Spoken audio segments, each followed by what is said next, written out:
Om Swastiastu. Om Mano Badrah Kartawiyantu Yeswanta. Semoga pikiran yang baik datang dari segala penjuru arah. Baik, selamat datang di video pembelajaran Pendidikan Agama Hindu dan Budi Pekerti kelas 7 semester pertama.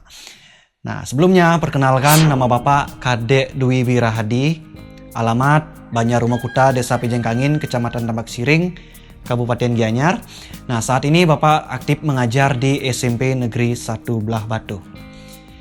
Nah, hari ini Bapak akan membawakan materi yaitu karma pala dan jenis-jenisnya.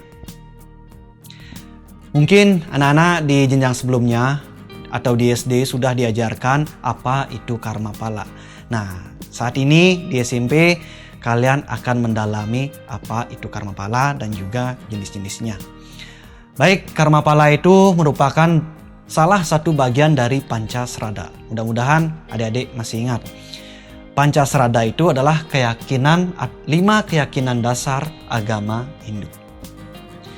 Nah, yang pertama ada Brahman, yang kedua ada Atman, yang ketiga ada karma pala, yang keempat ada Punarbawa, dan yang terakhir ada Moksa. Yang pertama, Brahman, yakin dengan adanya Tuhan yang Maha Esa. Kemudian yang kedua ada Atman, yakin dengan adanya energi yang menghidupi seluruh makhluk hidup. Nah, yang ketiga ada karma pala, yakin dengan adanya hasil dari suatu perbuatan. Kemudian yang keempat ada Punarbawa, yakin dengan adanya kelahiran berulang-ulang. Dan yang terakhir ada Moksa, yakin dengan adanya kebahagiaan yang sempurna, kebahagiaan lahir batin. Nah, untuk saat ini kita akan bahas materi tentang karma pala ini. Yang ketiga, ya. Jadi, karma pala ditinjau dari suku kata itu terdiri dari 2 suku kata, yakni karma dan pala. Nah, karma itu adalah perbuatan, sedangkan pahala itu adalah hasil. Jadi secara singkat, karma pala itu adalah hasil dari perbuatan. Nah, kita sudah tentu mengenal ada 2 jenis perbuatan, yakni perbuatan baik dan ada perbuatan yang buruk. Nah, di dalam agama Hindu, perbuatan baik itu disebut dengan subha karma. Sedangkan perbuatan yang buruk itu disebut dengan asubha karma.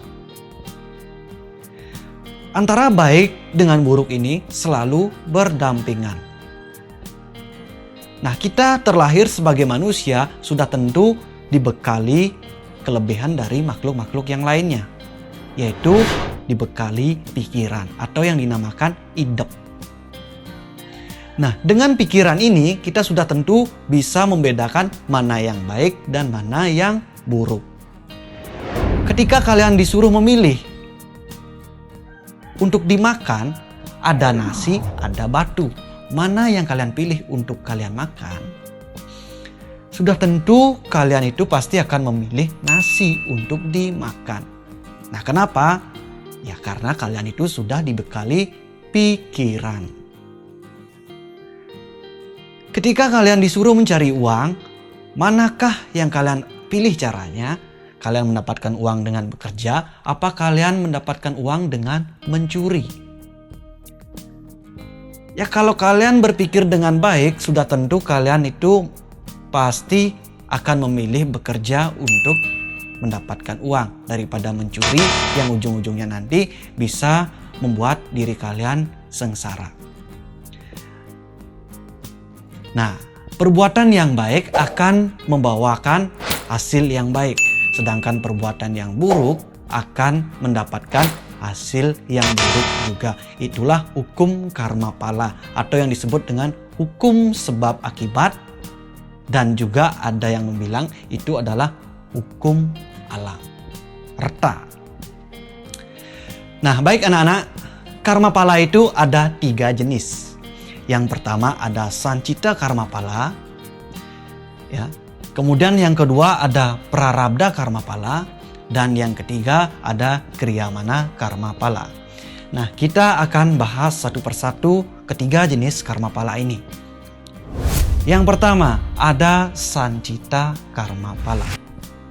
Apa itu sancita karma pala?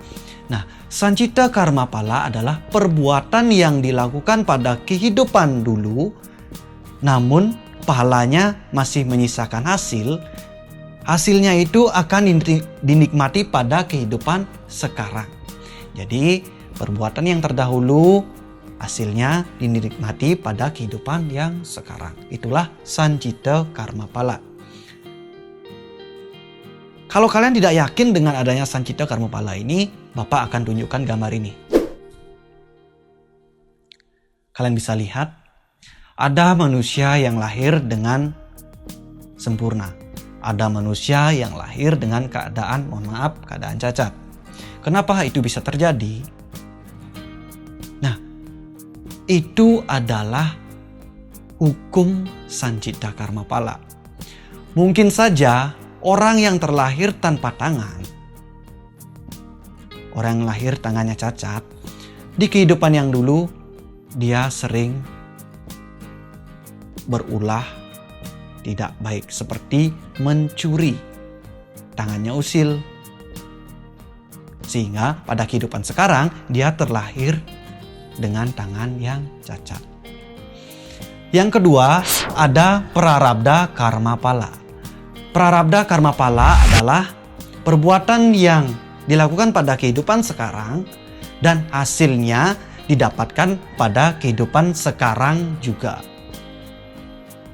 Itulah prarabdha karma pala. Sebagai contoh Bapak tampilkan gambar ini. Nah, ada seseorang yang mencuri beberapa ekor sapi ya. Nah, dia mencuri seekor sapi sehingga dia akhirnya ditangkap oleh kepolisian dan dia mendapatkan hasilnya di penjara. Nah, dia berbuat sekarang, menerima hasilnya sekarang juga.